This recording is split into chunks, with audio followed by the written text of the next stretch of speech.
राम राम. अबीज होममध्ये आपले खूप खूप स्वागत आहे. बाजारातून मेथीची भाजी आणली की पानांचा वापर करून वेगवेगळे चविष्ट पदार्थ केले जातात.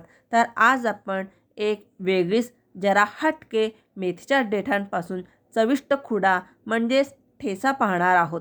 100% गॅरंटीने सांगते, सगळ्यांना हा पदार्थ खूप आवडेल. रोजपेक्षा 2 घास नक्की जास्त खाल. रेसिपी पूर्ण पाहण्यासाठी व्हिडिओ स्किप न करता पूर्ण बघा.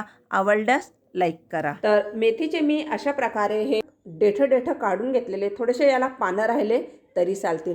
त्यानंतर 1 मुठ्ठी धुतलेली कोथिंबीर घेतलेली आहे, 6 ते 7 लसणाच्या पाकळ्या, 1 चमचा जिरे आणि इथे मी साधं मीठ आणि काळं मीठ घेतलेलं आहे. हे काळं मीठ म्हणजे या ठेस्याला जे चविष्टपणा येतो तो या काळ्या मिठामुळेच येतो. आणि 3 कमी फिक्कट हिरव्या मिरच्या घेतलेल्या आहे आणि थोडासा साधारण पोहे खायचे 2 ते 3 चमचे आपल्याला भाजलेल्या शेंगदाण्याचा कूट लागणार आहे.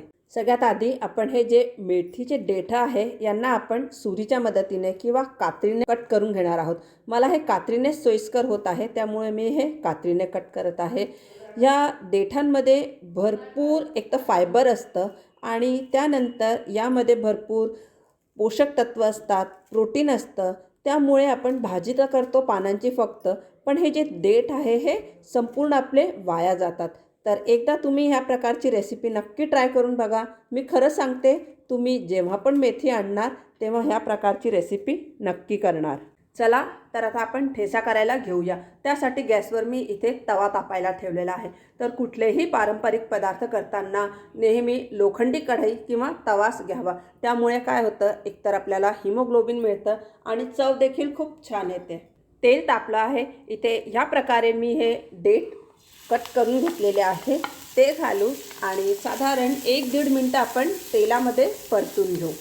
गॅसची फ्लेम आपल्याला लो ठेवायची आहे आणि सतत चाळ देत राहायचा आहे, नाहीतर हे देठ खाली लागू शकतात. साधारण 1-1.5 मिनटं मी हे परतून घेतलेले आहे. तुम्ही इथे बघू शकतात देठांचा किंचित रंग बदललेला आहे. यांना त्यानंतर आपण अशा प्रकारे प्रेस करू म्हणजे व्यवस्थित हे भाजल्या जातील.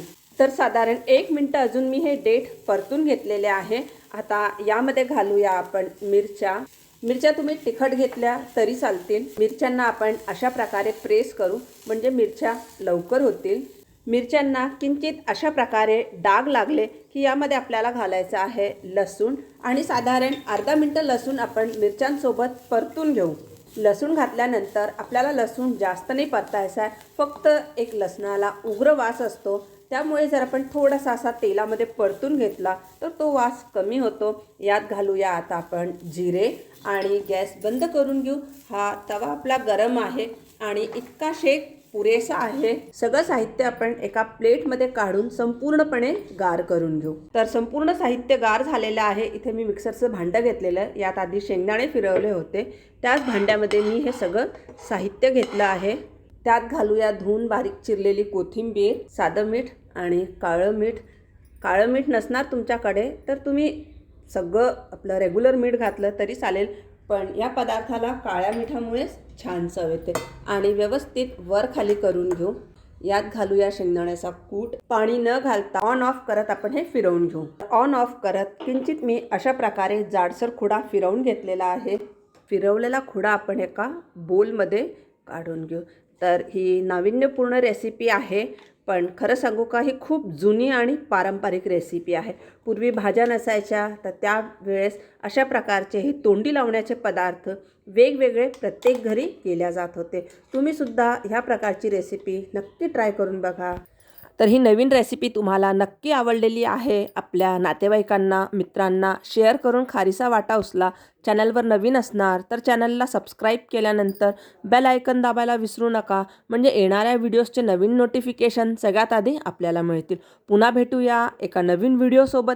तोपर्यंत स्वस्त रहा आणि मस्त रहा. धन्यवाद.